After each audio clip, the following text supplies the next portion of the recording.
Bonjour à toutes, bonjour à tous, ravi de vous retrouver pour cette 6e édition d'AGA TV, une émission consacrée à la cybercriminalité et à une initiative importante qui concerne tous les agents généraux.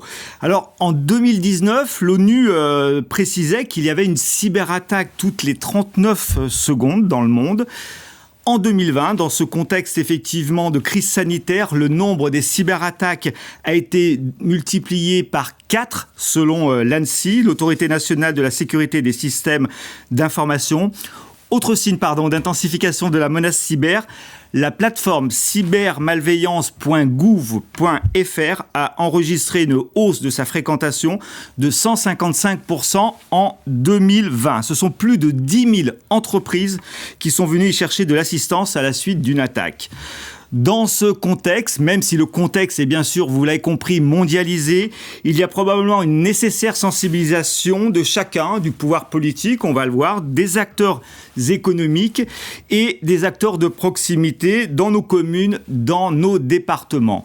Cybercriminalité, AGA, FFA et les autorités publiques se regroupent pour vous en dire plus, c'est le titre de ce plateau d'aujourd'hui. Vous allez donc découvrir cette initiative prise pour les agents généraux et nous avons le plaisir de recevoir sur ce plateau aujourd'hui Marc Boget. Bonjour. Bonjour. Bonjour mon général, vous êtes général de division, donc commandant de la gendarmerie dans le cyberespace. C'est tout à fait ça. À la direction générale de la gendarmerie nationale. Pascal Chaplon, bonjour. Bonjour Jean-Luc. Vous êtes président d'AGA. Lionel Corr, bonjour. Bonjour. Vous êtes sous-directeur des assurances à la Direction Générale du Trésor. Et enfin, nous avons le plaisir de recevoir Christophe Delcamp. Bonjour Christophe. Bonjour à tous et à toutes. Vous êtes directeur adjoint à la Direction des assurances de dommages et responsabilités à la FFA. Merci de votre présence, messieurs. Alors, le contexte a été un petit peu accéléré la dernière semaine. Le président de la République a pris la parole sur le sujet de la cybercriminalité. Il l'évoquait récemment d'ailleurs, un combat contre la cybercriminalité qui ne touche pas seulement les infrastructures les plus critiques, les institutions, mais également les très petites entreprises, les simples citoyens. Alors, contre ces délinquances numériques et le cybercrime, est-ce que la mobilisation est générale ? Tout d'abord, que pouvez-vous nous en dire de cette mobilisation ? Est-ce qu'elle est vraiment générale ou pas ? Alors, elle est vraiment générale. Peut-être juste avant, un chiffre que vous n'avez pas cité, mais qui donne toute l'importance du sujet. La cyberdélinquance par an, au plan international, c'est 1 000 milliards de dollars. C'est 10 milliards à peu près en France. Ça vous donne l'étendue de la menace auquel nous devons faire face. Face à ça, la gendarmerie et le directeur général, Christian Rodriguez, qui très vite et très tôt a été convaincu que la menace cyber était vraiment là, prégnante, et que la prochaine crise sera une crise cyber, a souhaité créer donc le commandement de la gendarmerie dans le cyberespace, qui est le regroupement de l'ensemble des forces de gendarmerie sous un porte-étendard unique, et j'ai l'honneur d'être celui qui commande cette belle maison depuis le 1er août. En quelques chiffres, comme cyber, c'est quoi ? C'est 7000 cyber-enquêteurs répartis partout sur le territoire. 7000 7000. En métropole comme outre-mer.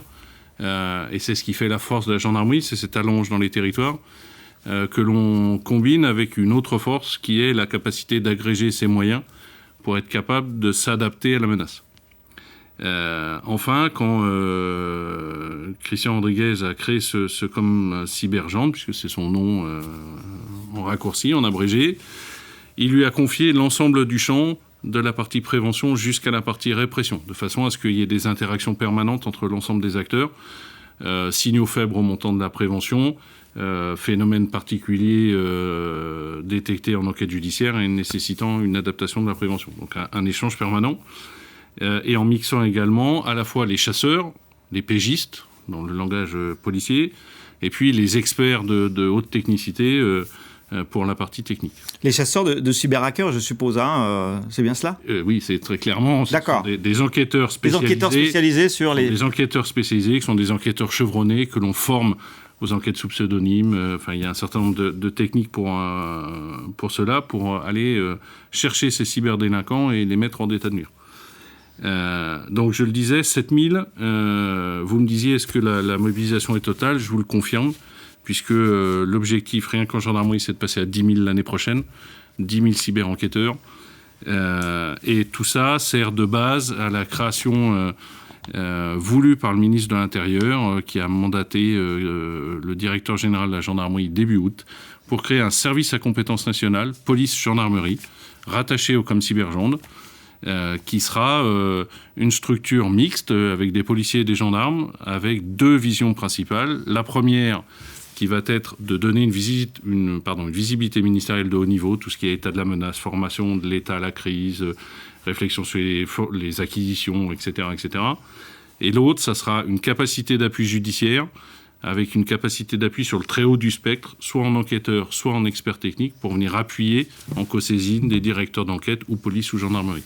Bref, l'ensemble des acteurs sont tous mobilisés au niveau du ministère de l'Intérieur. C'est récent ce dispositif? Alors, juste en quelques le mots. ComCyber, 1er août, le SCN, les travaux ont commencé. On est en train de travailler avec nos collègues de la police nationale et de la préfecture de police pour mettre ça dans les rouages. D'accord. On a bien vu donc la mobilisation de la direction générale de la gendarmerie nationale. Lionel Corre, côté la direction générale du Trésor. Est-ce qu'il y a une mobilisation particulière sur ce risque? Oui, nous participons aussi de cette mobilisation. Le général Baugé a rappelé l'enjeu économique, des milliards pour la France. Ça veut dire concrètement, selon les études qui ont été faites par exemple par les risques managers entreprises, c'est que la moitié des entreprises françaises ont été ciblées l'an dernier. Et potentiellement, il y en a plus. Donc, toutes les entreprises et de toute taille sont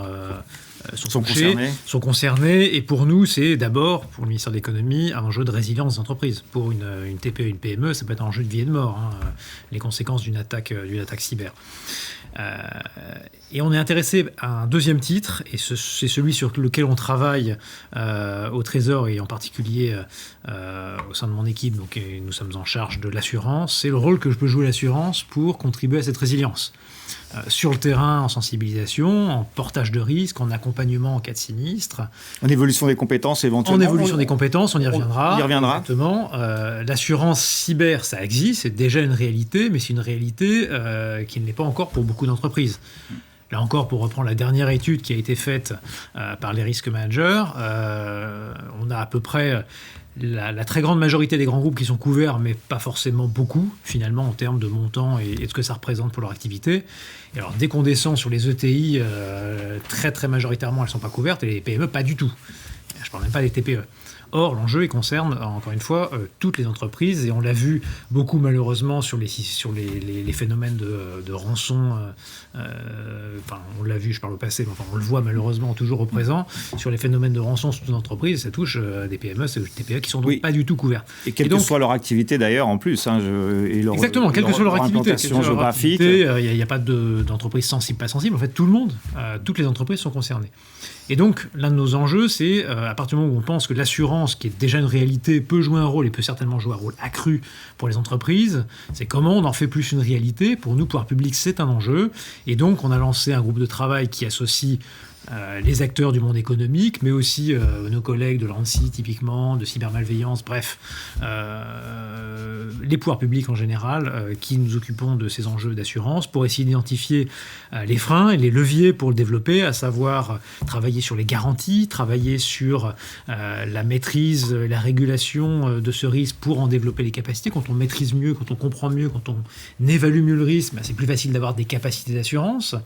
Ensuite, comment on se répartit le risque entre les entreprises, entre les assureurs, les réassureurs privés, les pouvoirs publics, le cas échéant, s'il y a de l'inassurable. Et si on ne le fait pas ex ante, parfois ça arrive ex post, donc autant essayer de l'anticiper. Et puis, les enjeux que vous avez cités, qu'on a commencé à évoquer, et je pense qu'on va évoquer plus largement autour de cette table aujourd'hui, c'est les enjeux de sensibilisation des entreprises, mais aussi des acteurs de l'assurance, dans toute la chaîne de l'assurance, pour justement accompagner les entreprises dans cette prise de conscience. Donc une direction du Trésor totalement mobilisée, pour la FFA aussi, c'est pas tout nouveau. Non, c'est pas nouveau, je m'inscris tout à fait dans les propos de Lionel Corre. Les assureurs et la FFA sont mobilisés à double titre, avec le même objectif, c'est mieux servir nos assurés. Et pourquoi à double titre ? Parce qu'il y a un aspect qu'on aborde peu souvent, c'est nous-mêmes, entreprise d'assurance. On a besoin de bien se protéger. Imaginez que ça nous concerne. Enfin, ça concerne le secteur également. Naturellement. Les agents généraux, les courtiers, les grandes entreprises. Les grandes entreprises. Si demain, la chaîne d'indemnisation d'un grand assureur français en automobile est paralysée, eh bien, effectivement, ça entraînera de nombreux dysfonctionnements auprès de nos assurés. Donc ça, c'est le premier axe. Et le deuxième axe, c'est bien évidemment, on est des spécialistes de la gestion des risques, c'est un nouveau risque, eh bien on se doit d'accompagner nos assurés vis-à-vis de ces nouveaux enjeux. Donc effectivement, il y a tout un groupe de travail qui s'est mis en place dès 2014 au sein de la FFA, et pour reprendre les propos, pour comprendre le risque, et plus on le comprend, plus on peut mettre des mesures de prévention, et mieux on peut l'assurer derrière. Alors effectivement, avec plein de subtilités, je pense, dans lesquelles on rentrera tout au long de cette table ronde. Donc une mobilisation partagée, on le voit sur ce plateau. Les agents généraux sont concernés. Vous allez nous l'évoquer, Pascal Chaplon. Vous allez évoquer l'initiative importante qu'AGA a prise justement sur la cybercriminalité. Mais avant cela, vous attendez aussi une mobilisation globale des acteurs du secteur de l'assurance ? Mais elle existe déjà. On a la chance de pouvoir parler à nos clients au quotidien. Il ne faut pas oublier que l'agent général, il est dans le premier cercle du chef d'entreprise, au même titre que l'expert comptable, que le banquier, que l'avocat d'affaires. Donc ces sujets, il est de notre devoir de parler à nos clients de ces sujets émergents, ces nouveaux risques. Je vous rappelle que dans le cadre de mon devoir de conseil, il est important que je sensibilise mes clients à ce sujet de la cybercriminalité, au même titre que l'ARC environnementale, au même titre que les risques liés au mandat social. Oui, tous les risques liés de l'entreprise. Exactement. Donc la cybercriminalité aujourd'hui fait partie, alors effectivement, d'un risque nouveau, de par son ampleur. On en a parlé avec nos clients il y a 4-5 ans, et là c'était plutôt embryonnaire. Mais là, effectivement, à la suite de cette période Covid, qui, de par une modification des méthodes de travail, de par l'essaimage d'ordinateurs portables un peu partout avec le télétravail, on a effectivement, les chiffres que vous avez donnés le montrent, une inflation en matière de cyberattaques. Donc aujourd'hui, les agents généraux, ils sont les acteurs de proximité pour parler à leurs clients de ce risque à couvrir. Après, reste à savoir ce qu'on couvre, comment on le couvre, dans quelles conditions.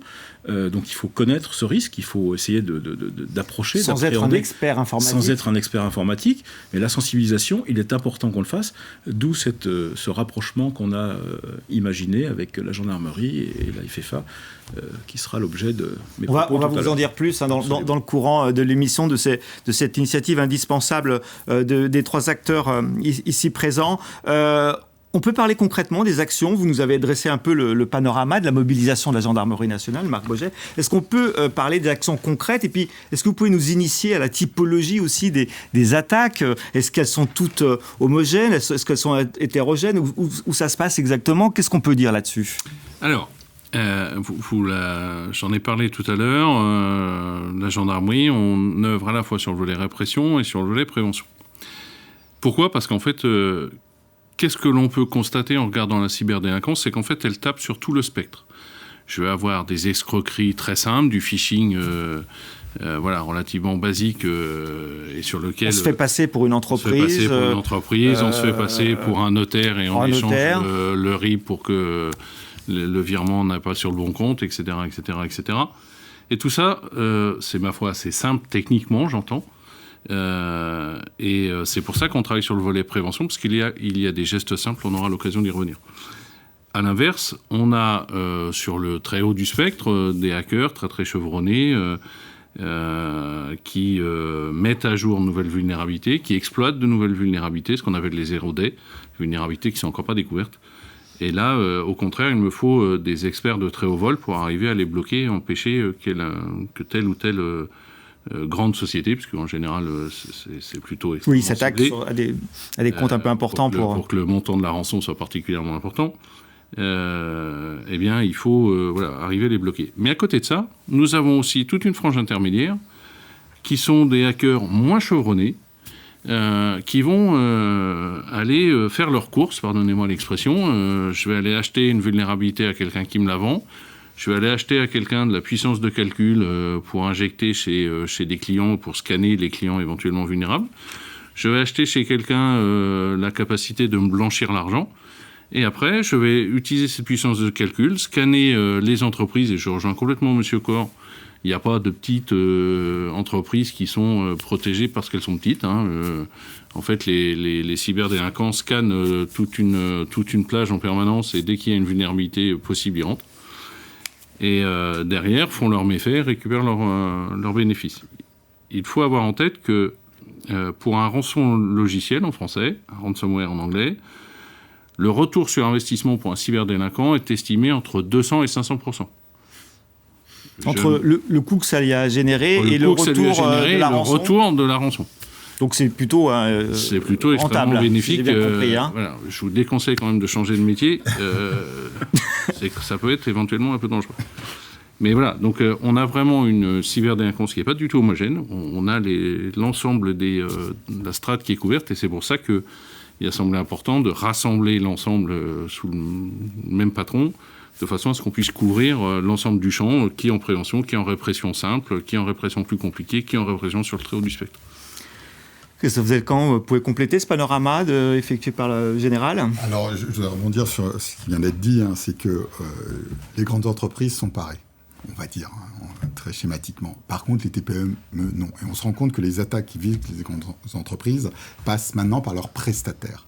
Donc c'est bien ce tissu économique qu'il faut protéger de plus en plus, et les agents généraux, qui sont l'interlocuteur au quotidien de ce tissu économique, doivent être là pour faire passer la bonne parole auprès de ces acteurs. Donc ça, c'est en termes d'hétérogénéité des populations à toucher. Après, nous-mêmes, assureurs, on n'est pas des experts informaticiens, donc on va se reposer sur les experts, les ingénieurs préventionnistes qui vont nous apporter des compétences. Mais il y a un deuxième volet. Notre relation avec les assurés est basée sur un contrat.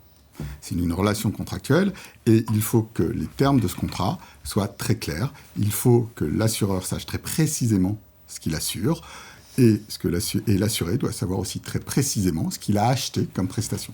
Et donc là, on se doit de travailler, et ce qu'on fait en interne, sur les définitions. Donc il faut qu'il y ait un caractère homogène, parce que effectivement, une définition concernant une attaque cyber, concernant le cyberterrorisme, concernant les atteintes aux données, eh bien, il faudrait qu'elle se rapproche le plus possible entre les différents contrats d'assurance, pour qu'effectivement, il y ait une clarté, puisque tout ce qui est clair est simple à comprendre, et plus ce qui est simple à comprendre, plus on se l'approprie, et on pourra mettre des mesures de prévention. Donc c'est là où on travaille, nous, de manière assez importante. Chaque compagnie d'assurance a bien évidemment sa propre politique de souscription, bien évidemment libre, mais qui est une démarche qui puisse être commune en faveur des assurés.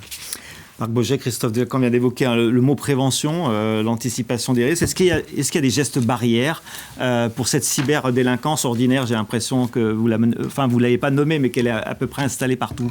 Oui, il y a vraiment, et je pense que l'expression est très très bonne. Alors on parle aussi, vous allez voir aussi parler d'hygiène numérique, l'idée de ces gestes barrières, de ces mesures simples pour lesquelles notre seule difficulté, et on verra que les agents d'assurance sont un vecteur extrêmement important en la matière, c'est le nombre face auquel on doit faire de la prévention, mais il y a des gestes simples à appliquer, et c'est ce que je rentre dans la partie prévention.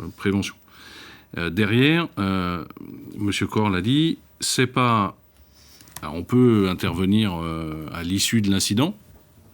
Oui, c'est préférable d'essayer de l'éviter. C'est d'essayer de travailler en amont, et donc d'anticiper. Et là, la gendarmerie s'est clairement mis en ordre de bataille vis-à-vis des acteurs économiques, vis-à-vis également des collectivités locales, qui ne sont pas au cœur du sujet des agents d'assurance, quoique. Pourquoi ? Parce que ce sont des cibles prioritaires pour moi, et qu'il faut impérativement qu'on peut aider, qu'on va aider à prendre conscience, qu'on va aider à formuler leur audit, leur première analyse, de façon à pouvoir les guider, de façon à travailler, par exemple, vous l'avez cité, avec cybermalveillance.gouv.fr, qui est un acteur majeur en termes de prévention, avec lequel je travaille beaucoup. Il y a un site sur lequel il y a beaucoup de données, on peut peut-être insister dessus pour n'importe qui. C'est cybermalveillance.gouv.fr. Complètement. Et c'est clairement une structure de tout premier plan en termes de prévention, mais c'est également les associations d'élus qui peuvent aussi beaucoup. Et en gros, plus on aura une prise de conscience collective large, plus on arrivera à prévenir chez le plus grand nombre et à leur faire appliquer les gestes barrières de façon à augmenter le niveau de résilience globale. Alors, comme pour les gestes barrières que nous avons tous vécus, est-ce qu'on peut les rappeler? Parce que je crois qu'il faut faire œuvre de communication massive sur ce sujet. Ils sont relativement simples. Les mots de passe Les mots de passe doivent être compliqués. Ils doivent répondre à certaines règles, ils doivent être changés régulièrement. On ne stocke pas les mots de passe sur des post-it, on ne prend pas le nom de son chien ou de sa femme. Des trucs qui se trouvent très facilement. On ne donne pas son identité à quelqu'un d'autre. C'est pas bon non plus. Les données doivent être sauvegardées. Combien de fois nous avons des acteurs économiques qui, lorsqu'elles se retrouvent attaquées, n'ont aucune sauvegarde, n'ont absolument rien prévu et n'ont plus qu'à constater les dégâts. Il y a toute une... Sur les mails qu'on reçoit, il y a aussi de la vigilance à avoir, parce que là, il y a des intrusions majeures. Et ne jamais répondre à un mail dont vous ne connaissez pas avec certitude. Si vous avez un doute, vous lui envoyez par ailleurs un mail pour lui dire « Est-ce que c'est bien vous qui cherchez à me contacter ?» Voilà, tout ça, la gendarmerie et demain les agents d'assurance, au plus près du terrain, vont pouvoir les rappeler aux acteurs, vont pouvoir les guider, les accompagner, pour que, encore une fois, on fasse monter ce niveau de résilience globale. Donc on a vu ce risque cyber, il concerne tout le monde, il concerne tous les secteurs, toutes les activités. Lionel Corre, vous l'avez déjà un petit peu évoqué. Qu'est-ce qu'on peut dire des enjeux majeurs du secteur de l'assurance sur cet environnement un peu anxiogène parfois aussi de risque cyber? Alors, je ne vais pas revenir sur l'enjeu pour les assureurs de se protéger, mais évidemment, comme les entreprises, il s'agit de se protéger. Mais on travaille sur le rôle que peuvent avoir les assureurs pour les entreprises et pour le tissu économique en général. Alors, ce n'est pas un risque nouveau, mais c'est un risque en forte évolution. Et pour l'assurance, c'est un risque relativement peu mûr, en ce sens où il y a peu d'entreprises assurées et peu d'assureurs en même temps. Vous voyez les garanties qui évoluent, d'ailleurs, les capacités qui changent. Qui ne changent pas forcément à la hausse d'ailleurs, à l'expérience, puisque le risque, comme il est très évolutif, les projections du passé valent ce qu'elles valent. C'est un peu plus développé aux États-Unis et encore, ça reste en forte évolution aux États-Unis aussi. Donc, c'est un risque assez nouveau. Et donc, fondamentalement, si on veut développer cette assurance-là, c'est pas simplement diffuser un produit qui existe déjà, qui est parfait, et qu'il faut travailler. Il faut aussi qu'on travaille sur le produit lui-même d'assurance. Donc, c'est pas seulement un problème de demande des entreprises, c'est aussi un problème d'offre, ou un enjeu d'offre pour les assureurs. Et notre point de vue, c'est vraiment un risque qui touche à la pratique moderne de l'assurance. C'est-à-dire que ce n'est pas simplement un chèque au moment où arrive un sinistre.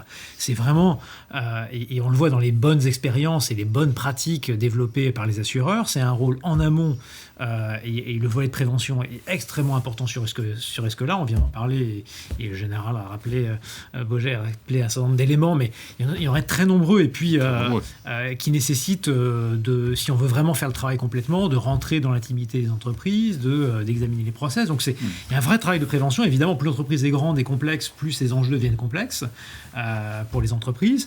Un rôle pendant l'attaque, parce que l'attaque, c'est pas forcément quelque chose d'instantané. Ça peut durer des heures, ça peut durer voire des jours. Et ensuite, une dimension de résilience qui est extrêmement importante. Donc c'est tout ça.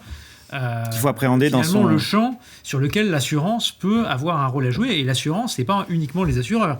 C'est les acteurs de terrain, c'est les agents, c'est des courtiers, c'est tous ceux... Les réassureurs Et c'est les réassureurs. Donc concrètement, nous, on a identifié, pour répondre à votre question, 4 types d'enjeux pour essayer de traiter cette question-là.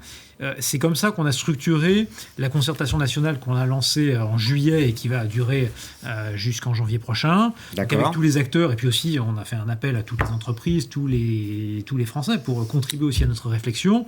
Et on a structuré autour de 4 enjeux. Le premier, c'est celui des garanties. Quelles sont les garanties finalement qui sont vraiment utiles pour les entreprises? Nous ne voulons pas promouvoir des garanties qui sont vues comme secondaires pour les entreprises. Ou cosmétiques. Vraiment, qui soient vues comme cosmétiques ou qui soient cosmétiques. On veut que ce soit des choses qui soient vraiment utiles pour la résilience des entreprises. Ça nous amène à nous poser la question des rançons, par exemple. Dans quelle mesure les assureurs couvrent, qu'est-ce qu'ils peuvent couvrir en cas de rançon? Je pense qu'on traitera spécifiquement de cette question qui anime beaucoup de débats et c'est normal parce que c'est un vrai débat de société à avoir à cette occasion-là. Puis des garanties aussi qu'on voudrait plus voir, c'est-à-dire des garanties typiquement ce qu'on appelait les garanties silencieuses, c'est-à-dire des garanties je couvre tout. Donc une partie effectivement des conséquences. De facto du cyber, mais sans que l'entreprise d'assurance n'en ait forcément conscience. Et on sait, ni l'assureur non plus peut-être aussi. On a vu dans le cas d'une autre d'un autre risque qui est la pandémie que quand il y a de l'incertitude sur les garanties, c'est pas forcément bon ni pour les entreprises ni pour les assureurs. Donc voilà, on a tout ce volet-là. On a le volet du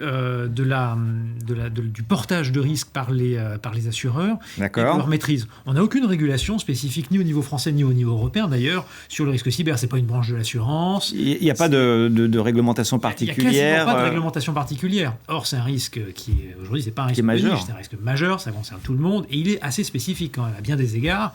Et donc se poser la question de savoir est-ce qu'il ne faut pas avoir des outils de régulation un peu plus spécifiques, un peu plus adaptés à ce risque-là. Derrière, l'enjeu, c'est celui que j'évoquais précédemment, c'est la capacité des assureurs à porter ce risque. Plus les choses sont claires, plus ce risque il est maîtrisé. Ça nous amène aussi au sujet de la data.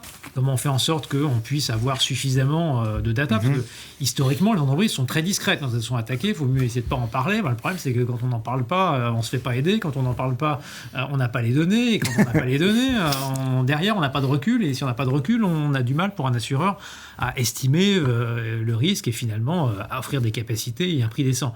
Donc il y a toute une chaîne sur laquelle on veut travailler et vraisemblablement on n'y travaillera pas qu'au niveau français, il faut aussi qu'on y travaille au niveau européen, partenaires internationaux et notamment européens. C'est vrai aussi du premier risque d'ailleurs, on y reviendra sur les rançons, c'est bien d'y penser à plusieurs.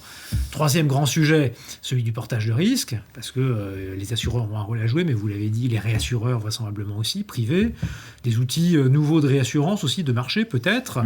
Les entreprises, elles doivent garder du risque, parce que les entreprises ont le sentiment qu'elles n'ont plus de risque. Oui, il ne faut pas transférer 100% c'est pas ça, c'est pas ce qu'on fait en assurance généralement, c'est un partage de risque. Il n'y a pas de raison que ça soit le cas également ici. Ils gardent un petit peu de risque. Et puis nous, on est interpellés, les pouvoirs publics, est-ce qu'il n'y a pas de l'inassurable sur du risque un peu majeur lorsque tout un secteur de l'économie est attaqué. En tout cas, c'est des débats qui ne sont pas qu'en France. On a même des procès aux États-Unis sur cette question-là. Donc en tout cas, il faut qu'on se la pose. Quelle va être la réponse de l'État derrière ? Ça, je ne m'engagerai pas à ce stade.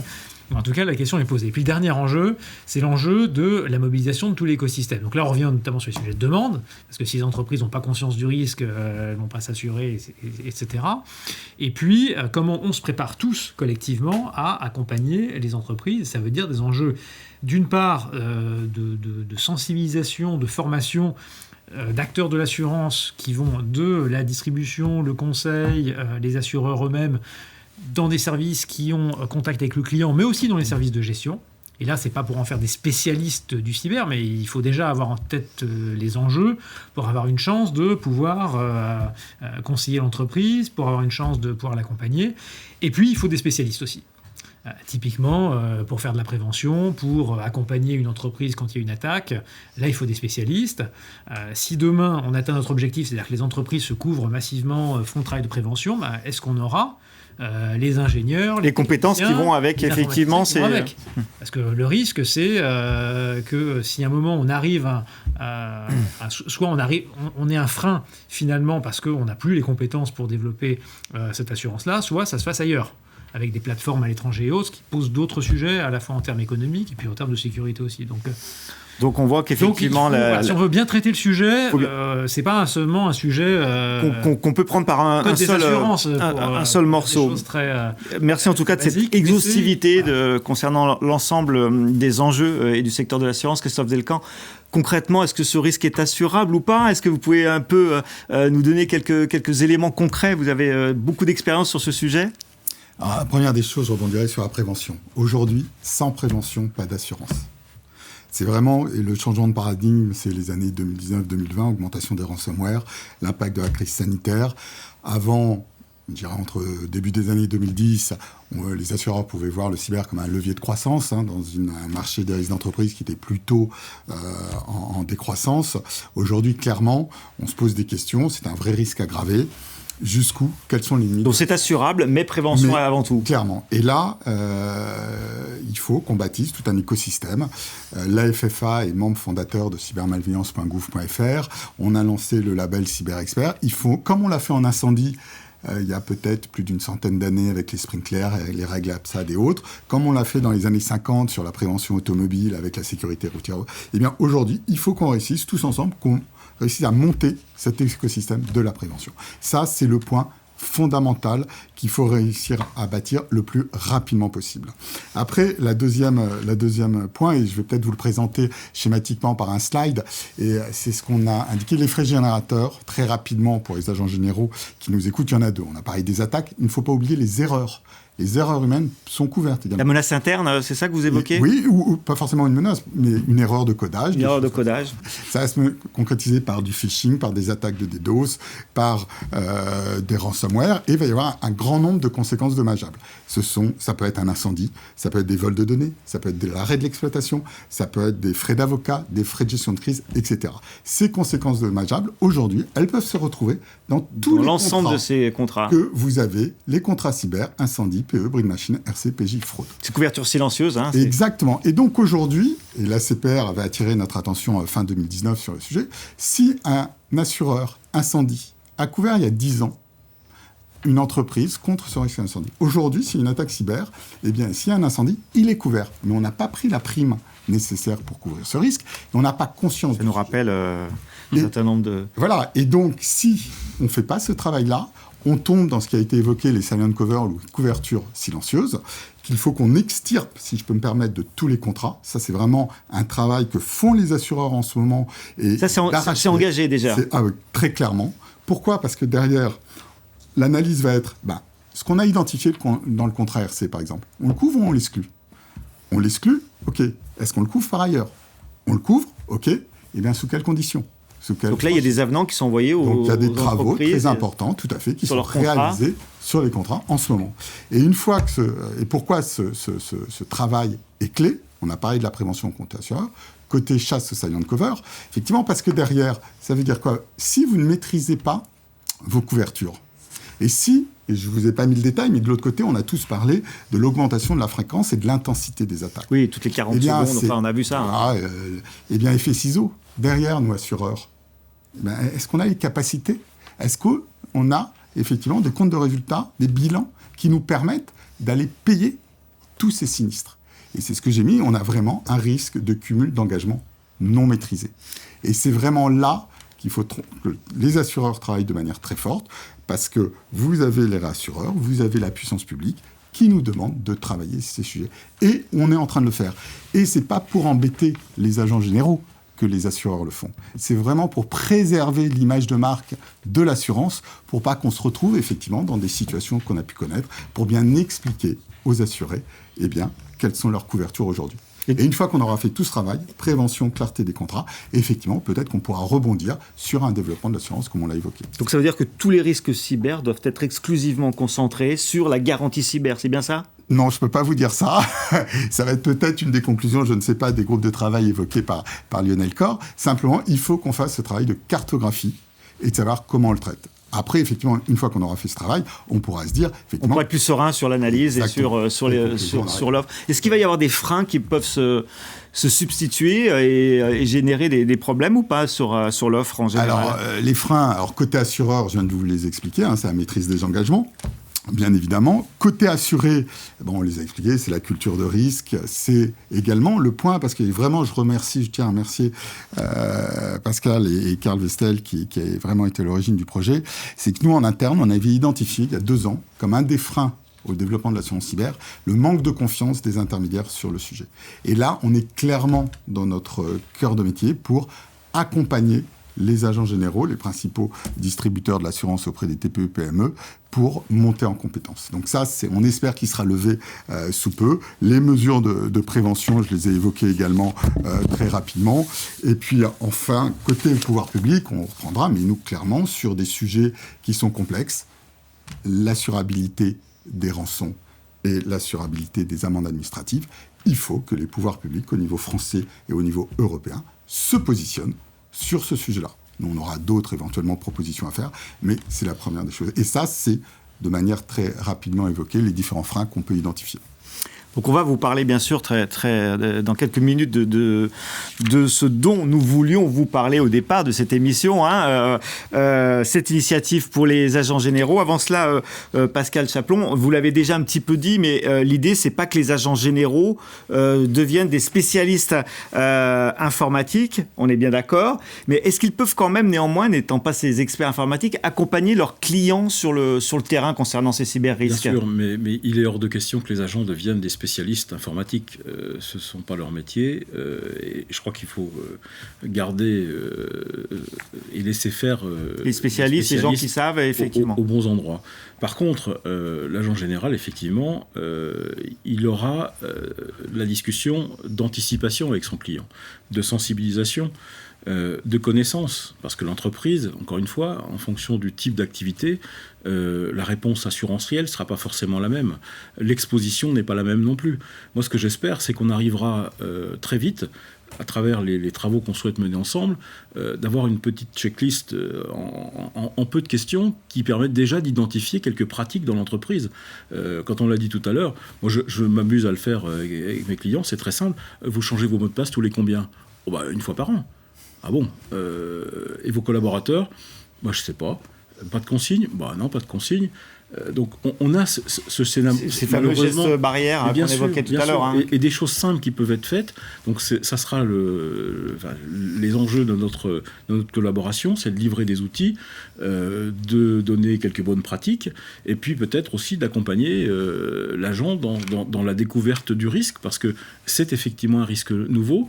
Et pour reprendre ce que disait Christophe, je pense qu'aujourd'hui, certains confrères ne vont pas sur ce dossier parce qu'ils ne se sentent pas sereins.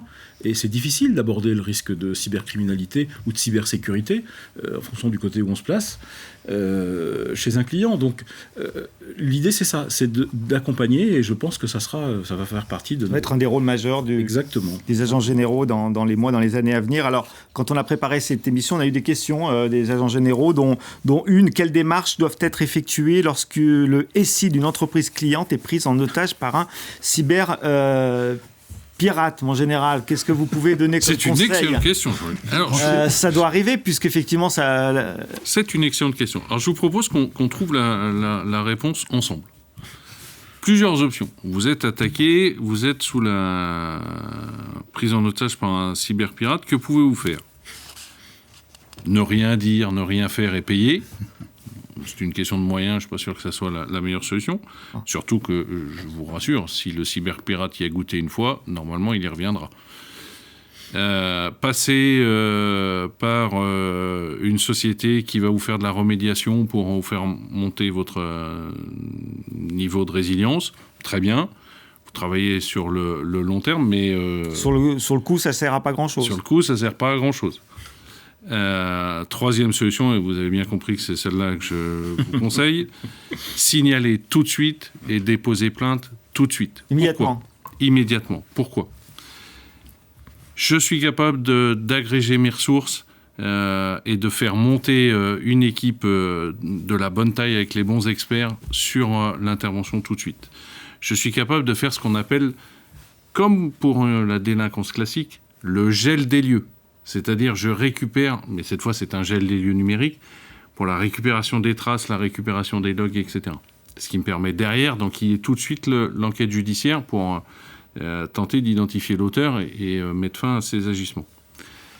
J'ai la chance en gendarmerie de pouvoir m'appuyer sur une unité d'intervention qui est illustre et qui a en son sein des négociateurs spécialisés qui sont désormais tous formés, qui ont englobé le cyber dans leur réflexion, de façon à ce que on va être capable d'aider la victime dans cette phase de négociation. Bref, si vous me saisissez, si vous portez plainte 3 semaines après, en ayant tout redescendu, sauvegarde, tout effacé, machin, ça ne sert pas à grand-chose.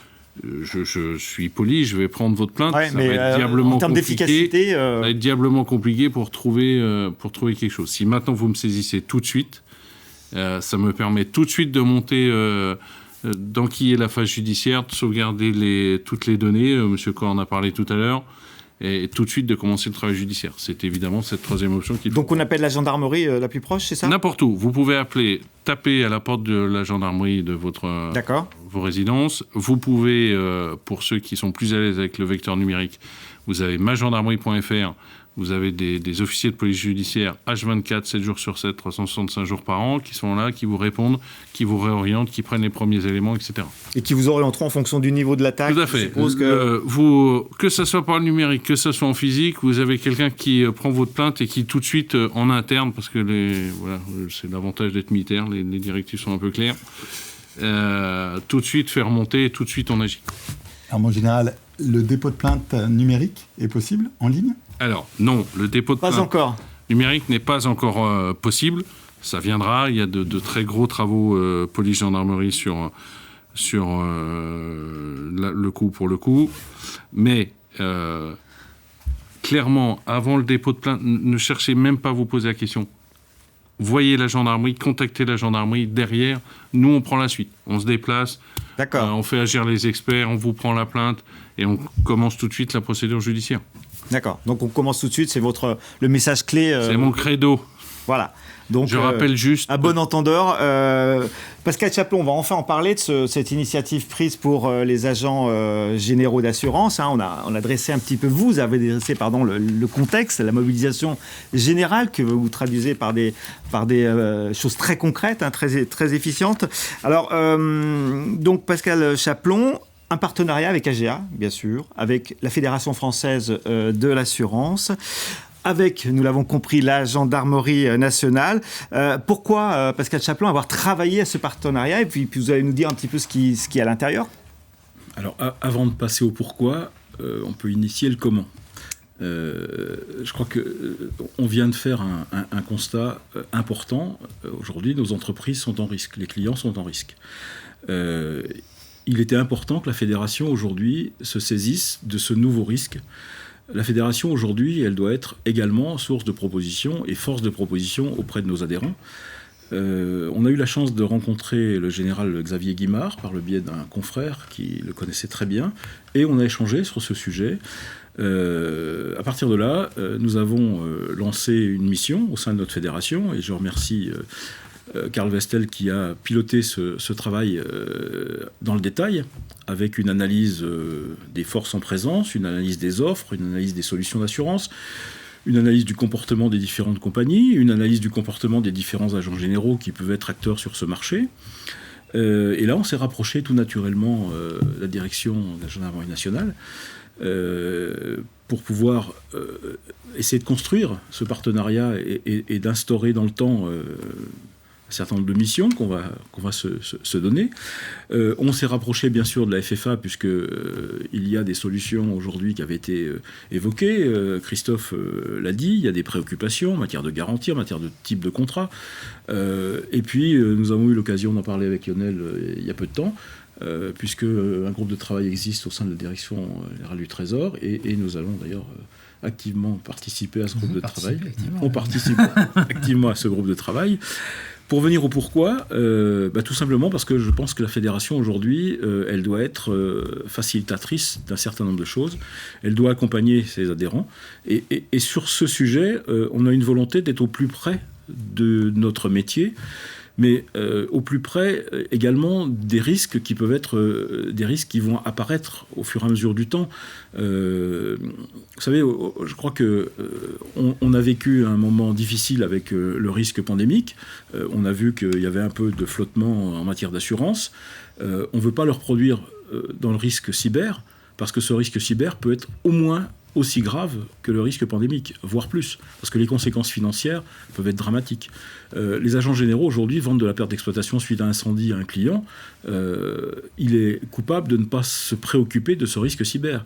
Les conséquences du risque cyber dans une entreprise peuvent être beaucoup plus graves. D'un point de vue financier économique. Bien sûr, voire conduire à la disparition de l'entreprise.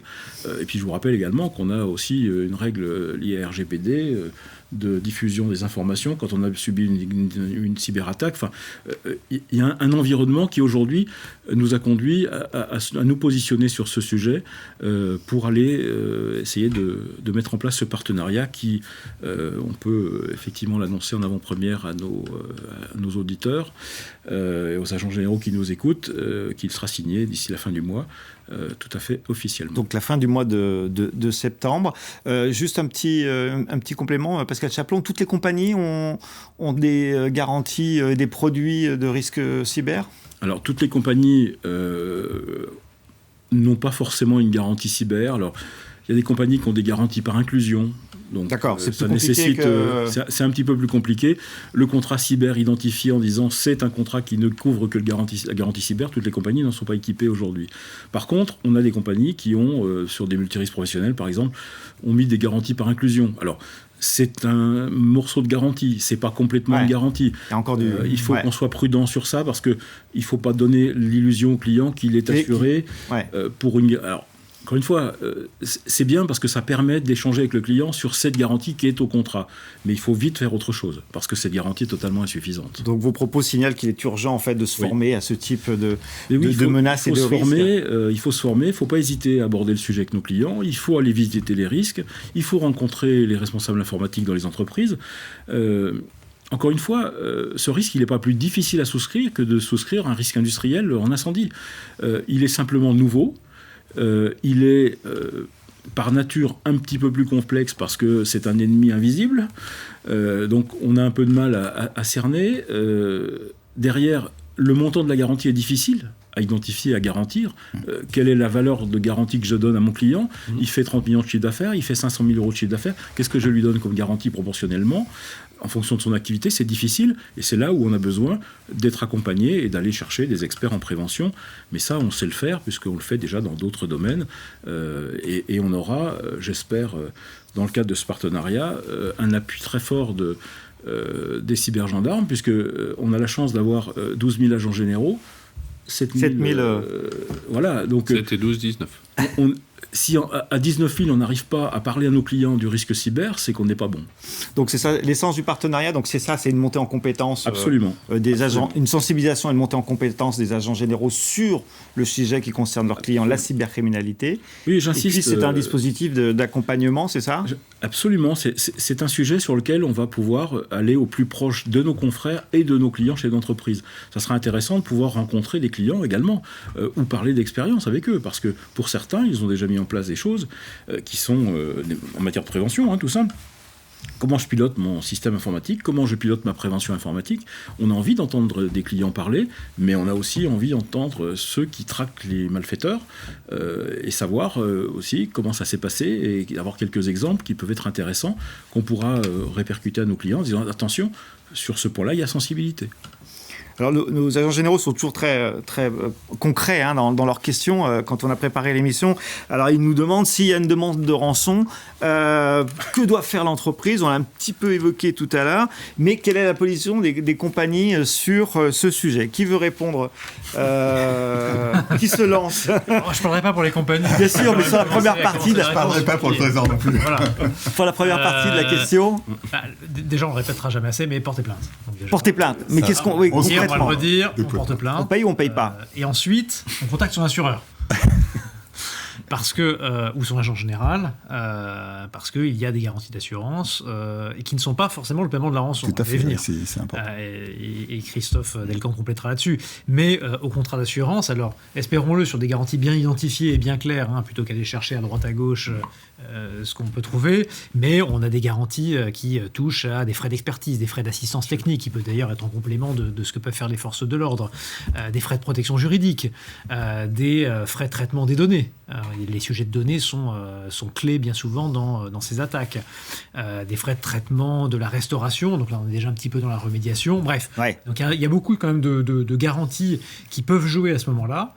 Et puis il y a cette question des frais d'indemnisation des rançons. Aujourd'hui, il n'y a pas une réponse générale des assureurs parce qu'il n'y a pas une réglementation spécifique très claire. C'est pas interdit de payer une rançon. Vous pouvez payer, vous pouvez pas payer. C'est autorisé de payer la rançon en général. Je ne parle pas des assureurs, en général. En général, oui, bien sûr. Pour autant, et c'est l'une des questions sur lesquelles on travaille en ce moment dans le cadre de cette consultation parce qu'elle est très présente et nous sommes interpellés, pouvoir public, sur la règle qu'on doit poser et la règle claire qu'on doit poser en la matière. Les termes du débat, ils sont les suivants.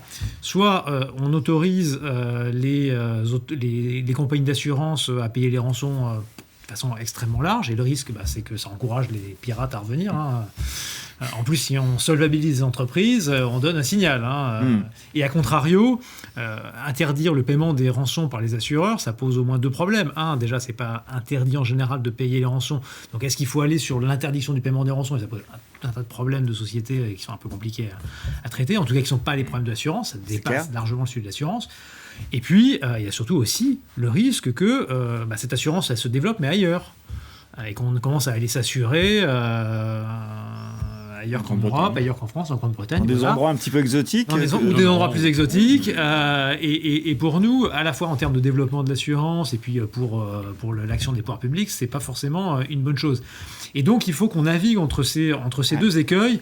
Et vraisemblablement, je ne veux pas préempter sur les conclusions du groupe de travail, mais si on va vers une autorisation du règlement de la rançon, ce sera vraisemblablement sur une autorisation très encadrée.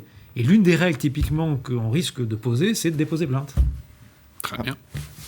Christophe Delcambre, les compagnies, qu'est-ce que font les compagnies dans ce cas-là ? Alors, c'est un patchwork. Il y en a qui ne veulent pas y aller. Il y en a qui payent les garanties annexes, c'est-à-dire l'accompagnement, la négociation. Et je précise, c'est le paiement, c'est le remboursement du paiement de la rançon payé par l'assuré. Nous, on ne paye pas directement. Oui. Mais avant la précision était importante. Mais avant de parler de ce que font les assureurs, moi, je voudrais quand même aussi évoquer deux autres sujets qui sont importants dans le décor. C'est, puisque les assureurs ont été pointés du doigt au mois d'avril dernier par Guillaume Poupard et la chef de la section cybercriminalité du parquet de Paris, je dirais que fait l'État aussi face aux plateformes d'échange de crypto-monnaies qui sont le vecteur de paiement des rançons. On le sait. Oui, parce que ça se passe là-bas, en fait, le paiement de la rançon. Le paiement souvent, c'est par Bitcoin, c'est le chef. Aux États-Unis, il commence à bouger. Là, c'est sorti il y a 3 jours. Il faudrait peut-être qu'aussi la France, l'Europe, s'intéresse à ces plateformes qui, effectivement, parce que là, on parle des assureurs. On s'intéresse un peu. Mais voilà, il faut Je confirme que c'est le cas. Voilà, sur ce sujet-là. Parce que c'est quand même les premiers. Après, en deuxième, effectivement, un parallèle. C'est pas parce qu'on couvre les véhicules en vol qu'on développe la fraude ou le vol des véhicules automobiles. Depuis les années 50, on garantit le vol contre les véhicules. Eh bien, sur la rançon, nous, on n'a pas d'interdiction d'indemniser le remboursement, de rembourser l'indemnité des rançons. Donc, il y a ce patchwork. Mais par contre, effectivement, ce qui est clair, quand on a fait une étude approfondie du sujet, c'est que tous les assureurs nous ont dit que c'est vraiment le dernier, vraiment la dernière action à faire de payer la rançon. Au préalable, il y a le dépôt de plainte, il y a avec des experts informatiques voir ce qui est fait. C'est vraiment, et là, il y a une piste peut-être à creuser d'encadrement du sujet. Mais aujourd'hui, effectivement, on attend la position des pouvoirs publics sur le sujet. On est prêt à discuter, à échanger. On va le faire dans le groupe de travail pour voir. Mais pas trop, c'est mieux qu'on en parle. Voilà, s'il y a une possibilité, nous on est prêt à faire des propositions, effectivement, de grandes lignes de conduite. Et surtout au niveau de la souscription, bien évidemment, de l'analyse du risque, mais ça on le fait déjà, et au niveau de la façon dont on gère le sinistre. On aura des réponses prochainement au niveau de l'évolution potentielle de la réglementation, non ? En termes de timing, je peux vous donner en tout cas celui qu'on s'est fixé, c'est-à-dire que ce travail-là, on va le mener jusque début 2022, on s'est donné fin janvier 2022, pour remettre des conclusions au gouvernement qui ont vocation à... Alors, on ne sait pas ce qu'il y aura encore dedans, mais vraisemblablement des choses qui sont de nature législative, réglementaire, peut-être des plans d'action. Et donc, c'est un sujet qu'on va verser au débat, puisque ce sera une période de débat politique. Oui, pour les présidentielles, voilà. oui. Et puis une mandature se mettra en place. Donc il y a peu de chances est-ce qu'il y a des chances qu'il y ait quelque chose qui bouge d'ici avant les élections et avant la mise en place d'une nouvelle mandature, non. Mais une mandature va se mettre en place en mai 2022 et donc à ce moment-là, ça va être le moment. Donc on verra dans un an, on couvrir des grandes choses des De sociétés. De toute façon, vu le travail qu'on a mené avant, c'est le bon timing. On a ce travail d'expertise, de concertation à mener, des propositions à faire et ensuite le le gouvernement qui issu des urnes en 2022 se saisira ou pas des travaux qui auront été menés. J'espère que oui. Je réinsisterai juste sur un point, c'est le caractère international. Ouais. Parce que demain, si effectivement on interdit en France et la place de Londres n'interdit pas, tous les grands comptes iront se couvrir à Londres. L'Europe n'a pas de position commune sur le sujet. Excusez-moi de cette question un peu naïve. On a les mêmes débats. On a les mêmes débats au niveau européen. D'accord. Il n'y a pas une unité de travail entre l'Union européenne. Pas pour l'instant. Pour l'instant, il y a des échanges. Voilà. Il y a des échanges. Il n'y a pas l'équivalent de ce qu'on fait au niveau européen. D'accord. Donc, oui, Pascal. Par rapport au sinistre, puisqu'on est en train de dire quand on paie une rançon, c'est qu'il y a un sinistre. Le sinistre, il faut le déclarer vite, parce que les premiers gestes, ils sont hyper importants. Et ce dépôt de plainte fait qu'on va mettre en place ces premiers gestes très vite. C'est-à-dire que très souvent, quand on va arriver à entrer dans le système, dès lors qu'il y a une piraterie quelconque, on peut arriver à bloquer des choses, c'est-à-dire qu'on va limiter la fuite. Et ça, je crois que les premiers instants sont cruciaux dans l'analyse de ce sinistre. Et pour revenir au sujet de la rançon, on sait déjà assurer des garanties complexes avec une vérification en amont du risque. C'est-à-dire qu'aujourd'hui, il n'est pas question d'assurer tout et n'importe quoi. Par contre, de donner effectivement un cadre à la garantie en disant je connais l'entreprise, j'ai fait un audit, j'ai fait de la prévention, j'ai demandé une mise en place d'un certain nombre de choses. En incendie aujourd'hui, on sait faire vérifier l'installation électrique, on sait faire vérifier les extincteurs, on sait faire vérifier les robinets armés, on sait faire de la thermographie infrarouge. C'est ce qui conditionne la garantie. Donc je pense qu'on est capable aujourd'hui, avec un certain nombre de règles préalables, de quantifier et d'identifier le risque assurable que peut être la rançon. Effectivement, je crois qu'il ne faut pas que ce soit la fraude du trône. Il faut qu'on soit un peu plus sérieux que ça. Mais le risque, effectivement, c'est qu'aujourd'hui, on va retirer la garantie rançon des contrats français et puis on va les souscrire auprès d'une compagnie anglaise qui le donne sans limite et même sans prévention d'ailleurs. Enfin, ça, c'est un autre sujet.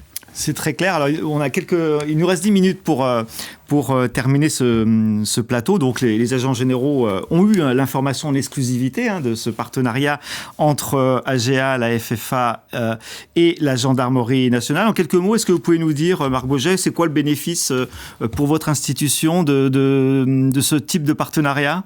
Alors, on croit le discerner, mais si vous pouviez le rappeler. C'est très simple, il tient dans 3 chiffres, 12 plus 7 égale 19.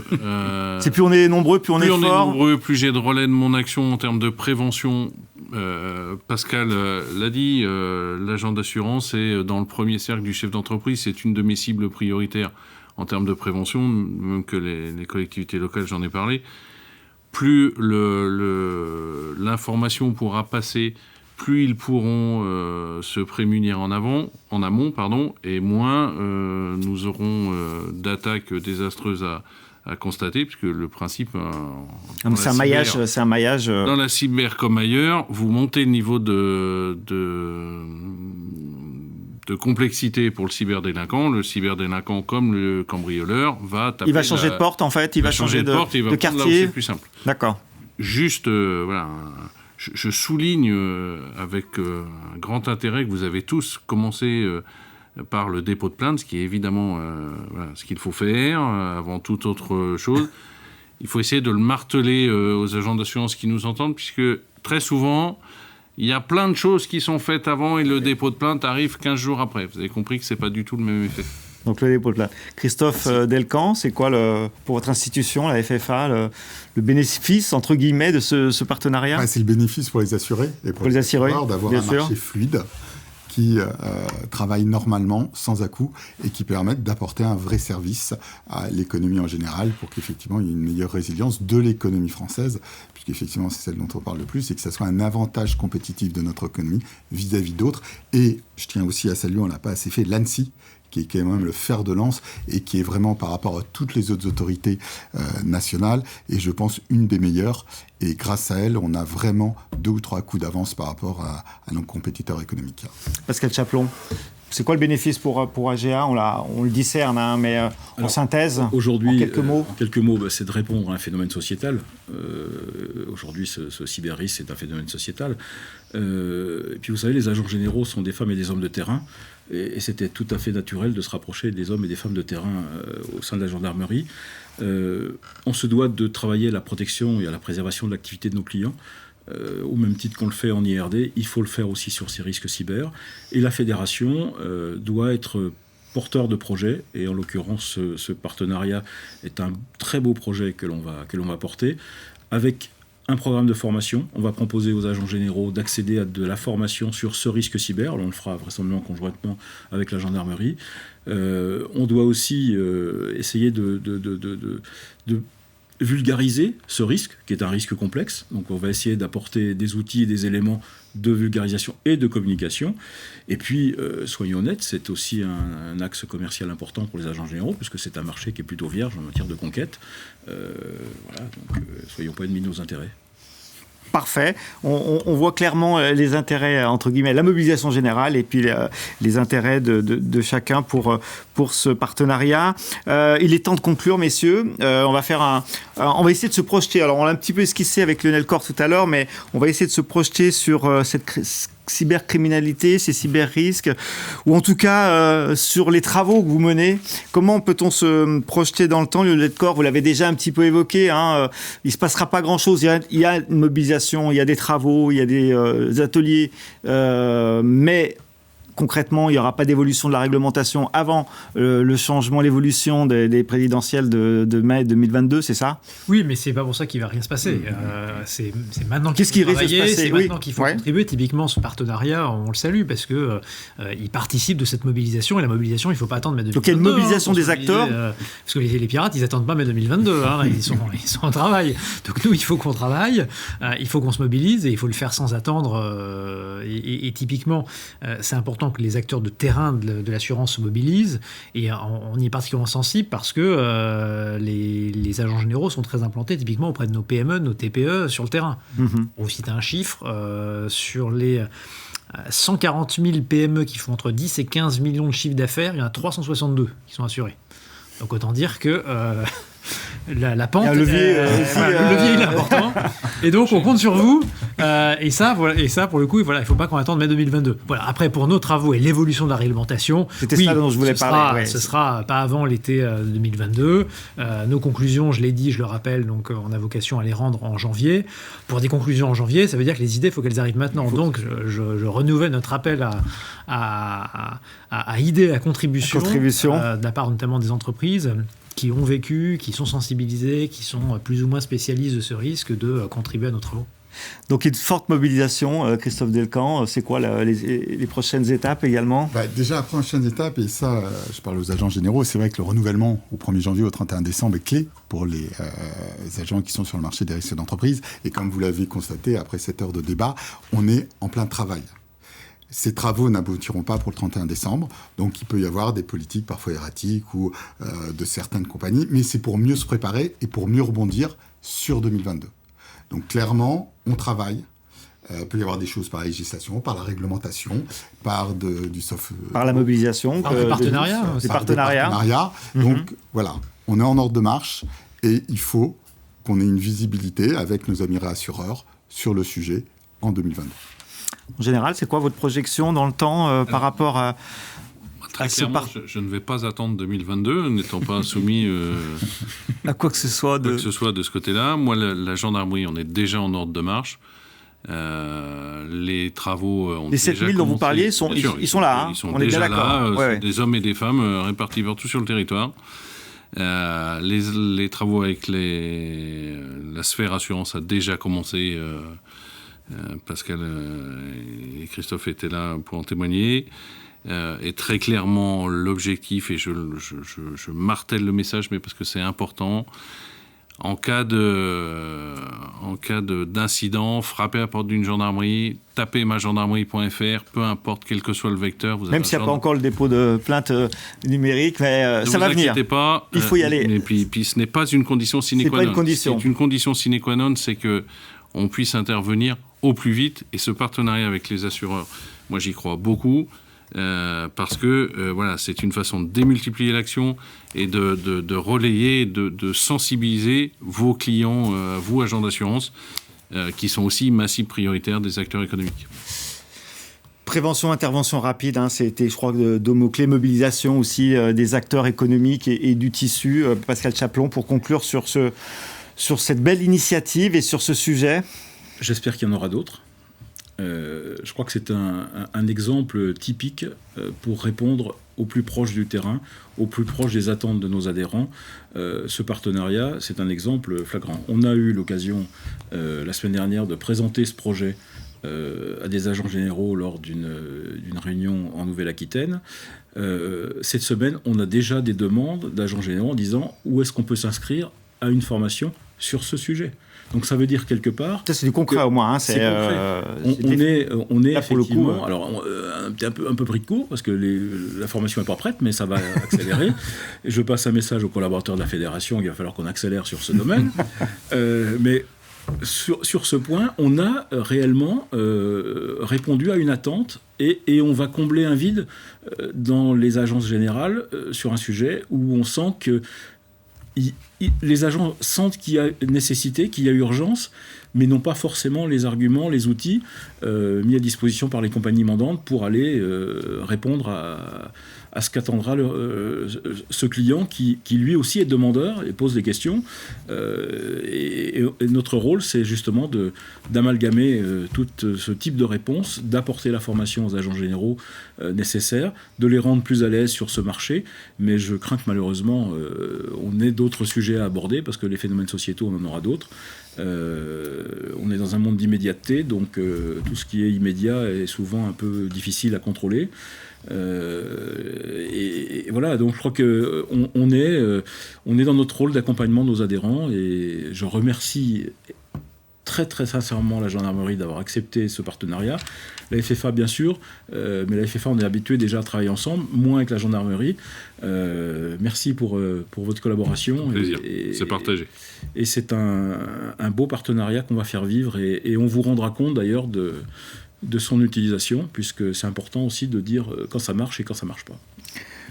Donc ben voilà, merci messieurs d'avoir participé à ce plateau pour les agents généraux. Merci pour cette mobilisation. Nous allons nous séparer. Nous nous retrouvons quant à nous pour le prochain AGA TV le mois prochain, vous le savez, courant octobre. Voilà, à très bientôt.